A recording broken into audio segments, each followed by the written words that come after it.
Hey friends, it is awesome to be with you today. Good morning, good afternoon, good evening. Not sure exactly when you're able to view today's lesson on Read Through the Word, but whatever it is, we pray that God is making a way in your schedule to spend time with His Word. When you make it a priority and you put Him first, things seem to fall in place, and it just seems to work out where you have time to spend with the Lord in His Word. And so I count it a privilege to be with you and to lead us through a lesson for today. And just yesterday, I know you're going, wait a minute, you were praising Rebekah yesterday. Yesterday, I wasn't praising Rebekah. Today, Rebekah done messed up. She messed up. But Rebekah has not done anything that I myself haven't done. And I think if we were all in a room together, we would probably all be going, yeah, I've kind of done the same thing. We meddle. I think women are more, I'm not a man, so I can't speak for a man, but I think women are more likely to do this where we have the nature to meddle. Sarah meddled already. We're going to see plenty other women who meddle. We just have that nature of, we think that we have really good ideas. And I believe that God does give us a real special sense. Women do have a special sense about things. But it doesn't mean we're supposed to act on those. It means we're supposed to use this special sense. Maybe we want to call it this special power that we have. Not like mystical magic, but this sense that we have. Let's just call it that. We're supposed to use it with discretion and wisdom. So often we use it to manipulate and to meddle in a situation where we're trying to produce an outcome that we want. Meddle means to involve oneself in a matter without right or invitation, to interfere in an unwanted manner. So we infiltrate ourselves into a situation without an invitation, very often. And because we think we know what's best for that situation. That's not good. It's especially not good when we are meddling into a situation that's involving God's plan for someone's life.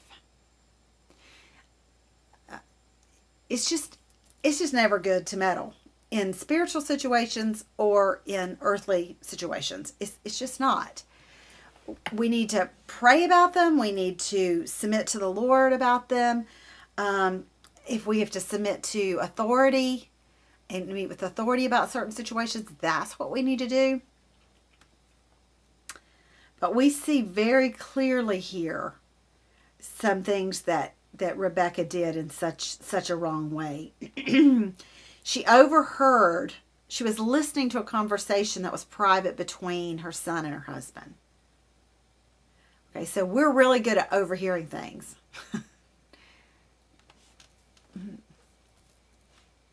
Okay, so she overheard. She listened. We don't know specifically if she was standing at the door, but she overheard. I overhear a lot of things. That doesn't mean it's my invitation to get in the middle of it. That's where I use my discretion and wisdom to keep my mouth shut. Unless it's something dangerous or unlawful, of course. Those are the extremes. All right, so she messed with the master's plan.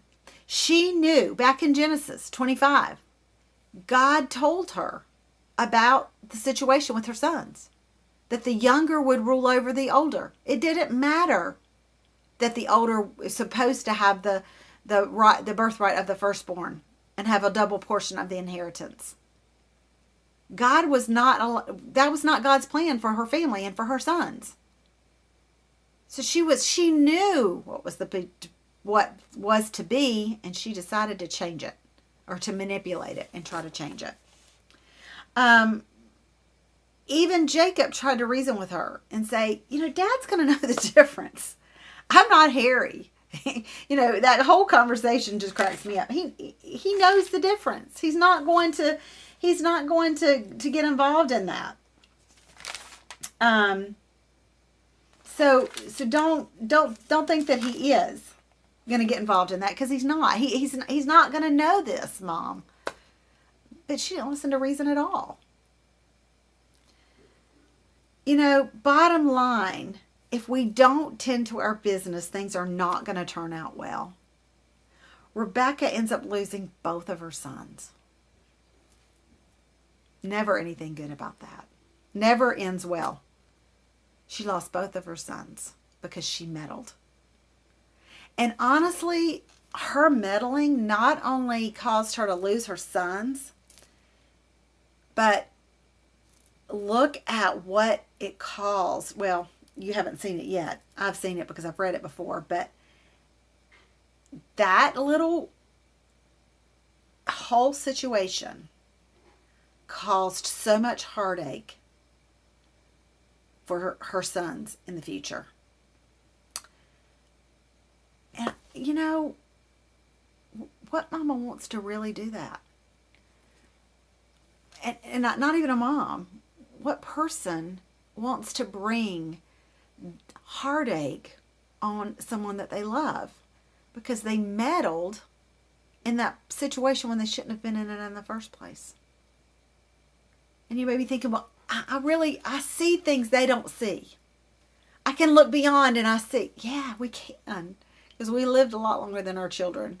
Or maybe we've walked down that road and our friend hasn't. But you know what? Unless God is moving your spirit, and you will know once you learn obeying the Spirit, you'll learn the Spirit, and you'll learn to have a conversation with the Spirit, and you'll know what the Spirit wants you to do. Unless you feel that moving of the Spirit, stay out of it. Stay out of it. It's not worth losing the relationship with the people, and it's not worth compromising your relationship with the Lord. I don't mean salvation. Your salvation can't be taken away. But your relationship with the Lord can be compromised because you're meddling where you shouldn't be. And I'm speaking to myself too, y'all. I'm sitting here talking to you like you're right on the other side of the camera, but I'm seeing myself because I'm speaking to myself. It's something innate in women. God put something in us because we're nurturers, we're fixers. We want everything to be right. And a lot of times we are right. We are. But that doesn't mean we have the right to become involved in situations when we have never received an invitation. We'll see you tomorrow. I'm going to read through the Word.